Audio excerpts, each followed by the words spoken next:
ಕೂಡು ಕುಟುಂಬ ವ್ಯವಸ್ಥೆ ದೂರವಾಗಿ 3 ಮಂದಿ ಜೊತೆಯಾಗಿ ಇರಲು ಕಷ್ಟಪಡುವ ಇಂದಿನ ದಿನದಲ್ಲಿ ಒಂದೇ ಮನೆಯಲ್ಲಿ ನೂರಾರು ಜನರು ಒಟ್ಟಿಗೆ ಇದ್ದಾರೆ ಅಂದ್ರೆ ನಂಬ್ತೀರಾ? ಹಾಗಾದ್ರೆ ಈ ಸ್ಟೋರಿಯನ್ನ ನೋಡಿ. ಜೇನಿನ ಗೂಡು ನಾವೆಲ್ಲ ಬೇರೆಯಾದರೆ ಜೇನಿಲ್ಲ, ಜೇನಿನ ಗೂಡು ನಾವೆಲ್ಲ ಬೇರೆಯಾದರೆ ಜೇನಿಲ್ಲ.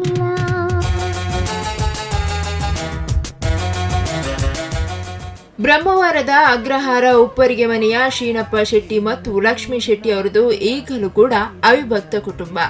ಮಾಡಿ 3 ಕೈ ನೀರ್ಗಡಿಗೆಯಲ್ಲಿರುವ ಇವರ ಮನೆಯಲ್ಲಿ ಇವರ ಇನ್ನೊಂದು ಕುಟುಂಬವಾದ ಶ್ರೀನಪ್ಪ ಶೆಟ್ಟಿ, ಚೀರಮ್ಮ ಶೆಟ್ಟಿ ಅವರ ಒಂದು ಮನೆಯಲ್ಲಿ ಸರಿಸುಮಾರು ಮಕ್ಕಳು, ಮೊಮ್ಮಕ್ಕಳು, ಮರಿಮಕ್ಕಳು ಅಂತ ಸೇರಿ 103 ಮಂದಿ ಇದ್ದಾರೆ.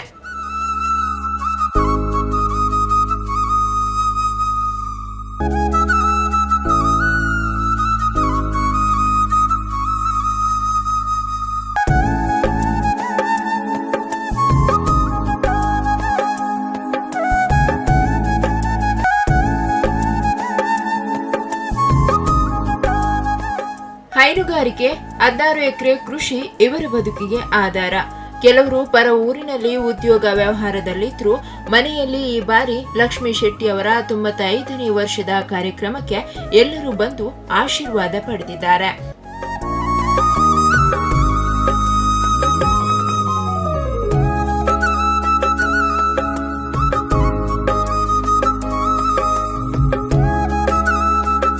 ಒಂದು 5 ತಲೆಮಾರ ಫ್ಯಾಮಿಲಿ ಅಂದರೆ ಈ ಗ್ರಾಮೀಣ ಭಾಗದಲ್ಲಿ ನಾವು ಒಂದು ಆರೋಗ್ಯವಂತವಾಗಿ ಇರ್ತೇವೆ. ಆದ್ದರಿಂದ ನಮಗೆ ಅದೇ ಮನಸ್ಸಿಗೆ ಒಂದು ನೆಮ್ಮದಿ. ನಮ್ಮದು ಉದ್ಯೋಗ ಕೃಷಿ. ನಗರ ಪ್ರದೇಶದಲ್ಲಿ ಇಂಥದ್ದೊಂದು ಆರೋಗ್ಯಕ್ಕೆ ಈಗ ಇಂಥ ಗಾಳಿ ಹವಾಮಾನ ಸಿಗುವುದಿಲ್ಲ. ಆದ್ದರಿಂದ ಇಲ್ಲಿ ನಮ್ಮ ಹಳ್ಳಿ ಪ್ರದೇಶದಲ್ಲಿ ನಮ್ಮ ಆರೋಗ್ಯಕ್ಕೆ ಉತ್ತಮವಾದ ಗಾಳಿ ಬೆಳಕು ಪ್ರತಿಯೊಂದು ಅನುಕೂಲ ಆಗ್ತದೆ. ನಾವು ಮತ್ತು ನಮ್ಮದೆಲ್ಲ ಜೀವನ ಅಂದರೆ ಕೃಷಿ, ಹೈನುಗಾರಿಕೆ ಇಂಥದ್ದೇ ನಮ್ಮದು. ಇದು 9 ಜನ ಮಕ್ಕಳು. ನಾವು ಈ 9 ಜನ ಮಕ್ಕಳಲ್ಲಿ ಈ ಕೃಷಿ ಮಾಡಿಕೊಂಡು ಇಲ್ಲೇ ಆಡಿಯಲ್ಲಿ ನೀರಿಗೆ ಅಂತ ಜಾಗದಲ್ಲಿ ಇದ್ದೇವೆ.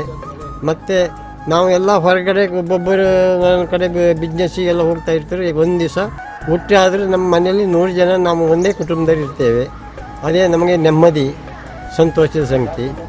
ಆದರೆ ನಮ್ಮಲ್ಲಿ ಇನ್ನೂ ಯಾವುದೊಂದು ಹಿಸೆ ಮಾಡಿಕೊಳ್ಳಿಲ್ಲ. ನಾವು ಆರೋಗ್ಯವಂತವಾಗಿ ಎಲ್ಲ ಒಂದೇ ಮನಸ್ಸಿನಲ್ಲಿ ಇದ್ದೇವೆ.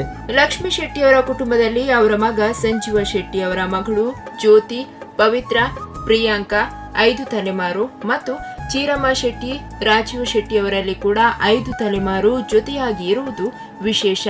ಇದೆಲ್ಲದಕ್ಕೆ ಸಾಮರಸ್ಯ ಮತ್ತು ತೃಪ್ತಿ ನಮ್ಮ ಗ್ರಾಮೀಣದ ನೆಮ್ಮದಿಯ ಬದುಕು ಕಾರಣ ಎನ್ನುತ್ತಾರೆ ಸಂಜೀವ ಶೆಟ್ಟಿ.